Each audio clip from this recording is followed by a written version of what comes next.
Friends, good morning. Welcome to ಪೂತೇಜು channel.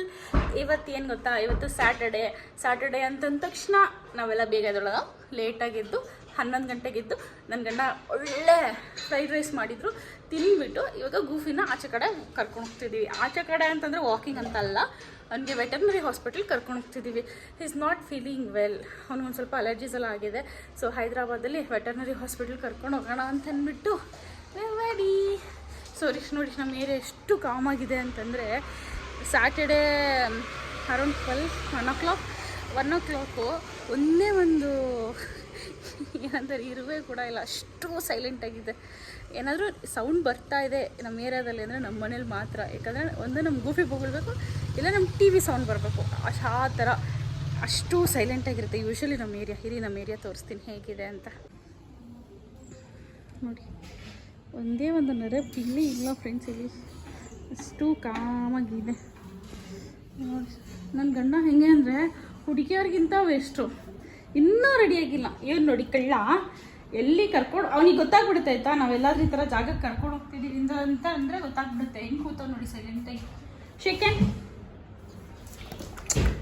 Shake hand ಕೊಡ್ಮ ನೋಡಿ. ಈ ಥರ ಅವನಿಗೆ ಏನೋ ಕಿವಿಯಲ್ಲಿ ಇನ್ಫೆಕ್ಷನ್ ಆಗಿಬಿಟ್ಟಿದೆ, ಅದಕ್ಕೆ ಹಿಂಗೆ ಆಡ್ತಾ ಇದ್ದಾನೆ, ಕಿವಿ ಜಾಸ್ತಿ ಉದುರ್ತಾ ಇದ್ದಾನೆ. ಶೇಕೆಂಡ್ ಕೊಡು ಮಗನ. ಹಾಂ, ಹೈಫೈ ಕೊಡಮ್ಮ ಗುಫಿ, ಹೈಫೈ. ಇವಾಗ ನನ್ನ ಗಂಡ ರೆಡಿ ಆಗ್ತಿರೋದು ನೋಡ್ಬಿಟ್ಟ ನೋಡಿ. ಈ ಥರ ಜಾಸ್ತಿ ಇಯರ್ ಇನ್ಫೆಕ್ಷನ್ ಆಗಿಬಿಟ್ಟಿದೆ, ತಲೆ ಜಾಸ್ತಿ ಒದರ್ತಾನೆ ಅದಕ್ಕೆ. ತೇಜಸ್ ವೇರ್ ಅಯ್ಯೋ, ಹೇಗಪ್ಪ ಹೋಗೋಣ ನೋಡಿ. ನಾವು ರೆಡಿಯಾಗಕ್ಕೆ ಶುರುವಾಗಿ 20 ನಿಮಿಷ ಆಯ್ತು. ಹುಡುಗಿಯಾಗಿ ನಾನು ಬೇಗ ರೆಡಿಯಾಗಿದ್ದೀನಿ, ನನ್ನ ಗಂಡ ರೆಡಿಯಾಗಿಲ್ಲ. ವಿಡಿಯೋ ಮಾಡೋ ಬದಲು ಇದನ್ನೆಲ್ಲ ಎತ್ತಿರ್ಕೋಬೇಕು, ರೆಡಿ ಮಾಡ್ಕೋಬೇಕಾಗಿತ್ತು. ಏನಕ್ಕೆ ಮದುವೆ ಆಗಿರೋದು ನಿನ್ನ ನಾನು? ರೆಡಿನಾ?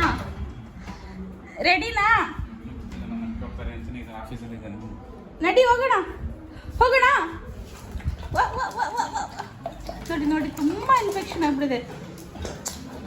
ಬ್ರೈನ್ ಎಲ್ಲಾದ್ರೂ ಲೂಸ್ ಆಗ್ಬಿಡ್ತು ಮಾತ್ರ ಬ್ರೈನ್ ವಾಪಸ್ ತಗ್ಬಿಟ್ಟು ಬ್ರೈನ್ ಒಳಗಡೆ ಹಾಕ್ಬಿಡ್ತೀನಿ. ಏನೋ ಸಾಮಾನು ಬರ್ತಿದೆ ರೀ, ನೋಡೋಣ.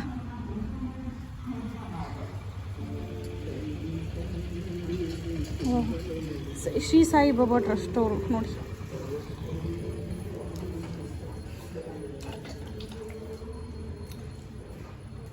ಬಾಲ ನೋಡಿ ಹೆಂಗಂತ ಟಿಂಗು ಟಿಂಗು ಟಿಂಗು ಟಿಂಗು ಟಿಂಗು ಅಂತ, ಟಿಂಗು ಟಿಂಗು ಟಿಂಗು ಟಿಂಗು ಅಂತ. ಶೇಕೆಂಡ್ ಕೊಡು, ಬಿಸ್ಕಿಟ್ ತಗೋ. ಬರ್ರೀ ಡ್ರಾಮಾ ಫ್ರೆಂಡ್ಸ್, ಬರ್ರೀ ಡ್ರಾಮಾ. ಗೂಫಿನ ಈ ಆಟೋದಲ್ಲಿ ಕರ್ಕೊಂಡು ಹೋಗ್ತಾ ಇದ್ದೀವಿ. ಮತ್ತೆ ಏನಕ್ಕೆ ಹೇಳಿ, ಹಾಸ್ಪಿಟಲ್ಗೆ. ಗೂಫಿ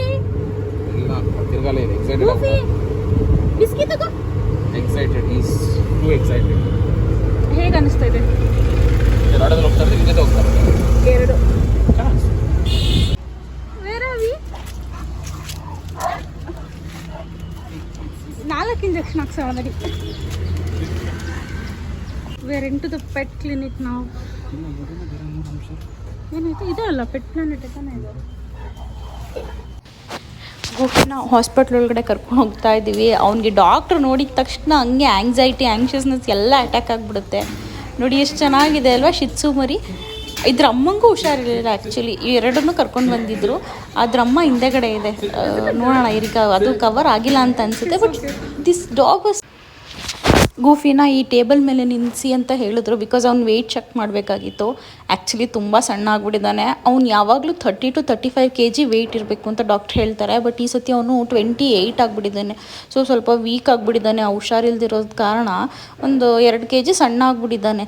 ಏನು ಮಾಡೋಕ್ಕಾಗಲ್ಲ. ಇವಾಗ ಮನುಷ್ಯಂಗೆ ಹುಷಾರಿಲ್ದಿದ್ದಾಗ ವೆಯ್ಟ್ ಲಾಸ್ ಆಗುತ್ತೋ ಹಾಗೆ ಡಾಗ್ಸ್ಗಳಿಗೂ ಕೂಡ. ನಾನು ಒನ್ ಆಫ್ ದ ಥಿಂಗ್ಸ್ ಏನು ನಾನು ಕಲ್ತ್ಕೊಂಡೆ ಅಂತಂದರೆ, ನಮ್ಮ ಗೂಫಿಗೆ ಹುಷಾರಿಲ್ಲದೆ ಹೋದಾಗ ಡಾಗ್ಸ್ಗಳಿಗೆ ಏನೂ ಕೊಟ್ಬಿಡಿ, ನಾಟ್ ಈವನ್ ಬಿಸ್ಕೆಟ್ ಕೂಡ ಎಷ್ಟು ಹಾನಿಕಾರಕ ಆಗುತ್ತಾ. ನಾವು ಅವ್ನಿಗೆ ಮಾರಿಗೋಲ್ಡ್ ಬಿಸ್ಕೆಟ್ ಕೊಟ್ಟಿದ್ದಕ್ಕೆ ಅವ್ನಿಗೆ ಅರ್ಧ ಇನ್ಫೆಕ್ಷನ್ ಶುರುವಾಗಿದ್ದು.